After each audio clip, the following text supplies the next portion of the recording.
નમસ્તે, મારું નામ છે ડૉક્ટર કાંજી લાડુપુર. આજે આપણી સાથે છે રશ્મિબેન સિદ્ધપુરા. રશ્મિબેનને ધન્વંતરી એડમાં આવ્યા એ પહેલાં એમને બંને પગમાં સોજાઓ તેમજ બંને પગમાં દુખાવો હતો. બરોબર, તો ચાલો આજે આપણે એમના મોઢેથી સાંભળીએ કે ધન્વંતરી એડમાં આવ્યા પછી એમને કેવું રહ્યું. રશ્મિબેન, ધન્વંતરી એડમાં આવ્યા પહેલા તમને શું તકલીફ હતી? ઓકે, ને બંને પગમાં સોજાઓ હતા. ઓકે, કબજિયાત, ગેસ, એસિડિટી કેવું કઈ હતું?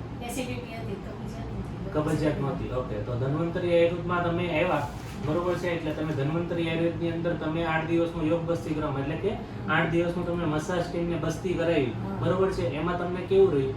અત્યારે મારું શરીર હળવું એકદમ લાગે છે, છાતીમાં બળતરા નથી થતી અને પેટમાં જે કઠણ ભાગ હતો ને એ મસાજથી મને એકદમ પેટ નરમ થઈ ગયું. નરમ થઈ ગયું. અને 8 દિવસની જે તમને મસાજ ટીમ ને બસ્તી ગઈ છે એનાથી તમને કેટલા ટકા રાહત છે? 80-90% જેવી રાહત છે? હા, એટલી રાહત છે. ઓકે, એટલે દુખાવામાં 80 થી 90% જેવો ફરક છે, બરોબર ને? પહેલા તમે કઈ જગ્યાએ બતાવેલું?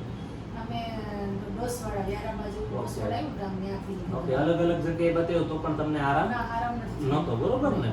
ઓકે, કઈ વાંધો નહીં. તમને જે આ તકલીફ છે એ કેટલા ટાઈમથી તકલીફ હતી? 2 વર્ષથી. 2 વર્ષથી તકલીફ હતી. પાદરા પણ દવા લીધી અમે. હા. પાદરા છે ને ઓકે, તો ધન્વંતરી એડમાં આવ્યા પછી તમને કેવું રહ્યું? ઘણી રાહત છે. ઘણી રાહત. આ દવા ચાલુ રાખી છે મારે. પગ સાજો થઈ ગયા ત્યાં સુધી અહીંયા દવા રાખવાની ચાલુ. ટોટલ તમારે 10 દિવસની દવા ગઈ છે, બરોબર છે ને? 8 દિવસનું પંચકર્મ ગયું છે, જેમાં તમને 80 થી 90% જેવી રાહત છે, બરોબર છે? ઓકે.